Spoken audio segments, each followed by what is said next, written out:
You know, it was one of those early mornings where the sun's just starting to bake the Nevada desert, and I'd finally dragged myself back home after a solid month out in the field, mapping out water tables for this pipeline gig that was more red tape than real work.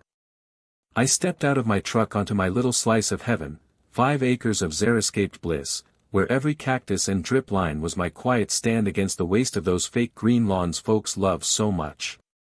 But right away, something felt wrong, like the ground under my boots was spongy, almost alive in a way it shouldn't be out here where water's worth more than gold. I crouched down by the eastern fence, the one butting up against Susan Whitaker's place, and sure enough, there were these perfect wet circles soaking into the dirt, symmetric like they'd been drawn with a compass. My gut twisted because I knew my system didn't leak. Not ever. Susan. Oh, man. She'd been the self-appointed queen of our HOA for years. The kind of neighbor who measured your hedge height with a ruler and filed complaints if your mailbox cast a shadow she didn't like. We'd clashed before over my solar panels, disrupting the aesthetic harmony, as she put it. But I'd always kept my head down, figuring live and let live, until now, because my reservoir gauge was reading way low. Thousands of gallons vanished like smoke. I grabbed a shovel, started digging carefully along that fence line, and about 8 inches down, clang.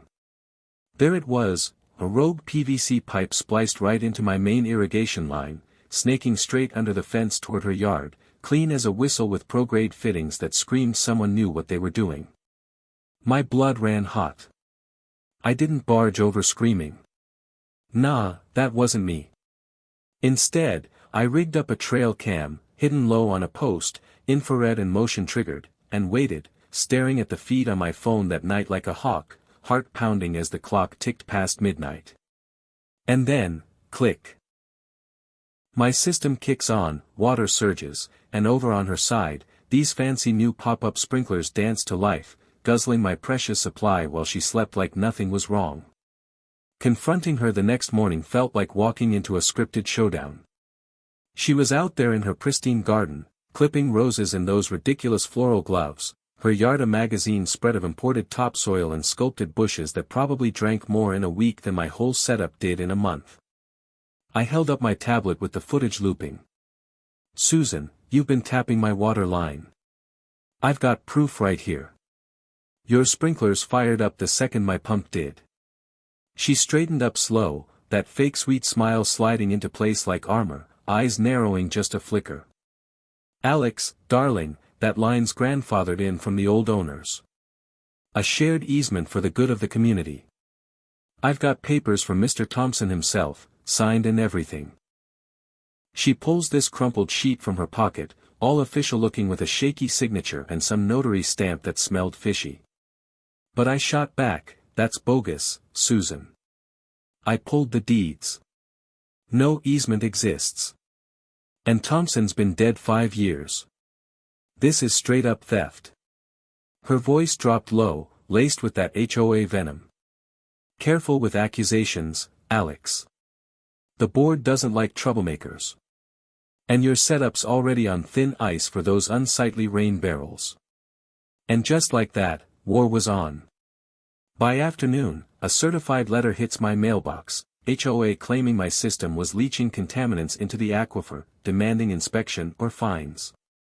Her way of hitting back hard, because deep down, she hated how I bucked the system, living off-grid-ish while she played power games to keep her perfect little kingdom intact. But I wasn't about to roll over. That confrontation lit a fire in me, reminding me of all the times she'd bullied folks. Reporting Dave's wind chimes as noise pollution, or pressuring Monica to paint her fence beige for uniformity. It was about control, her gripping the HOA like a throne to mask her own insecurities, maybe from losing her job years back and clinging to this neighborhood clout.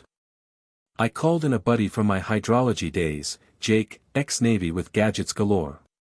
We scanned the ground with ground-penetrating radar, and bam, for hidden branches off my line, all fresh dug, routing straight to her automated garden oasis. This ain't amateur hour, Jake muttered. She had pros do this, probably skimmed HOA funds for it. We documented everything, photos, flow tests, even injected a harmless UV tracer into my water that lit up her nozzles like Vegas neon when we checked later. Meanwhile, she upped the ante, circulating emails calling me a water hoarder, starving the community. One night, I caught her crew on neighbor footage. Sneaking in landscapers from Green Thumb Pros, the HOA's go-to outfit, trenching under cover of dark. Turns out, payments traced back to community enhancement, slush funds she'd approved herself.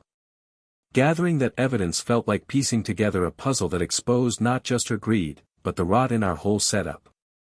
Folks like Monica started whispering to me, fed up after Susan tried roping her into a fake complaint, saying I'd threatened violence. She's twisted the board around her finger, Monica confided over coffee at the diner, slipping me a USB with texts and receipts, her voice shaky but resolute. Because if one person like you succeeds off the grid, her whole facade crumbles. Armed with that, I lawyered up quietly, filed suit for trespass and fraud, $62,000 in stolen water over months, backed by lab reports and timestamps. The courtroom day was electric. Susan sat there in her powder blue blazer, lawyer sputtering about innocent misunderstandings. But when we rolled the tape of her digging a sloppy fake leak on her side at 3 a.m., headlamp bobbing like a bad spy movie, trying to frame me with dyed water to mimic a spill, the judge's face hardened. This isn't neighborly squabbling, Ms. Whitaker. This is calculated deceit. Her fake witness, this actor she'd hired off some ad to pose as the old owner, cracked on the stand, admitting it all for a quick buck. Piece by piece, her empire fell, guilty on all counts. House ordered sold to cover damages, HOA board gutted, with investigations rolling in.